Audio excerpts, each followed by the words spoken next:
Olá, queridos, graça e paz do Senhor Jesus. Eu sou o pastor Felipe de Alcântara e hoje, dia 1º de janeiro de 2025, nós damos início ao estudo do Antigo Testamento.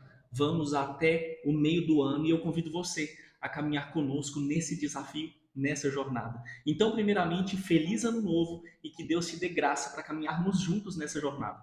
Nós começamos hoje aqui em Gênesis, do capítulo 1 ao capítulo 5. Mas primeiro eu quero trazer para você um breve resumo de tudo que nós veremos. Então, só para nós nos atentarmos ao contexto histórico do livro de Gênesis, o livro de Gênesis foi escrito por Moisés há cerca de 1445 a 1405 a.C., bem ali no momento de Êxodo. Então, enquanto o povo hebreu vivia o êxodo do Egito, foi quando Moisés escreveu o livro a respeito da história da criação do mundo. Então, os principais pontos aqui a respeito de Gênesis estão nos seus principais personagens do início do livro, que é Deus, Adão, Eva, Noé, Abraão, Sara, Isaac, Jacó, Israel e José, que são ali os povos, são as pessoas envolvidas no desenvolvimento do povo de Deus. Então Deus cria no seu primeiro momento ali Adão e Eva, logo em seguida nós temos um novo tempo, um novo caminho em Gênesis, da qual vai se desenvolver o povo hebreu.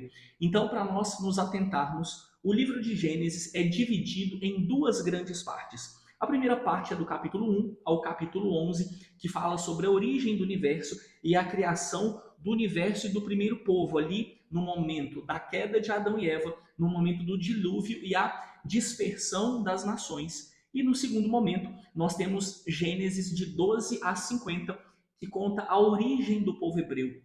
É muito importante nós nos atentarmos, principalmente do capítulo 12 ao 50, sobre a genealogia e sobre a criação do povo hebreu, onde nós vamos entender o que acontece depois em Êxodo, que é o segundo livro que nós vamos ver. Então, é importante nós nos atentarmos ao período cronológico que cobre a criação ali, principalmente citado de 1700 a 1600 a.C., que é quando o povo hebreu verdadeiramente conhece a sua cultura e passa a viver segundo as diretrizes de Deus. É muito importante nós nos atentarmos para isso. Bom, nosso intuito com esse vídeo de modo devocional não é detalhar item por item a respeito dos capítulos que vamos estudar, até porque não daria tempo, mas é apenas para te conduzir na leitura de forma mais fácil, de modo a você compreender o que está acontecendo, amém? Então vamos entrar agora no primeiro capítulo de Gênesis, e eu quero trazer você para um ponto muito importante aqui.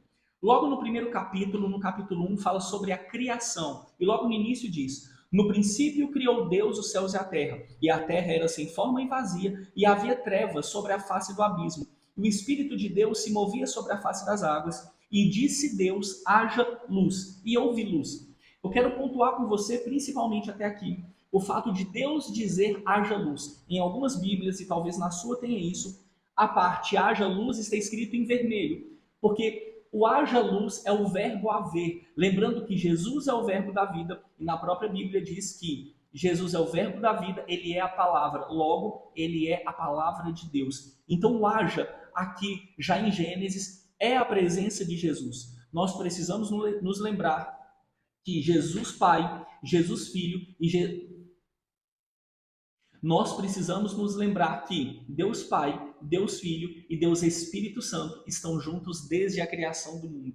Aqui, enquanto Deus cria tudo, o Espírito pairava sobre a face do abismo até que fosse dada uma ordem. Essa ordem é: haja luz. O verbo haver aqui é a presença de Jesus, porque ele é a ação da vida de Deus. Então, logo, quando a palavra haja é pronunciada por Deus, o Espírito Santo, em ordenança, começa a movimentar e agir segundo a graça, a misericórdia de Deus sobre a face da terra. Eu quero que você pegue esse ponto, porque aqui já começa a grande misericórdia e o amor de Deus sobre nossas vidas.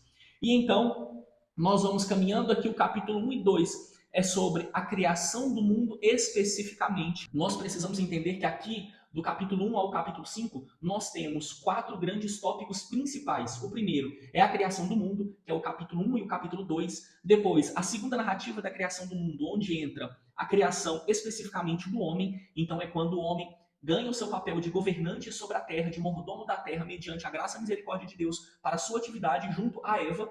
E nós temos aqui a segunda parte, que é a parte da queda, é exatamente o momento que Adão e Eva pecam, desobedecem a Deus. Então nós vimos aqui o início do pecado na terra e todo o castigo que vem sobre a face da terra. O terceiro ponto, Caim e Abel, que é o momento em que tem sangue derramado na terra pelo primeiro assassinato, da qual a Bíblia diz que a terra clamará com sangue, né? Então você vai se atentar e vai perceber isso no texto. Logo em seguida, o quarto grande ponto é sobre a genealogia de Adão, que vai dar origem aos primeiros povos da terra. É muito importante nós entendermos algo aqui. Nós vamos ver aqui agora a genealogia de Adão até Noé, mostrando quanto tempo viviam os grandes patriarcas da terra naquela época. Lembrando que aquele cenário ele vai sendo preparado porque a terra vai sendo tomada de pecado e pela iniquidade dos homens, até que Deus decide definitivamente acabar com toda a raça humana quando Noé é destinado a construir a arca. E então são colocados os animais ali para que seja iniciado um novo tempo sobre a terra. É quando Deus resolve então estartar a terra, resetar a terra para um novo momento na raça humana. Bom, eu espero que você tenha gostado do estudo de hoje. Quero te pedir um grande favor. Compartilhe com alguém que precisa conhecer mais da Bíblia. Deixa aqui o seu like, siga a página no YouTube, nos ajude a chegar em mais pessoas. Se você puder, nos siga também no Instagram, tá aqui o nosso endereço. E eu te espero amanhã. Deus abençoe. Tchau, tchau.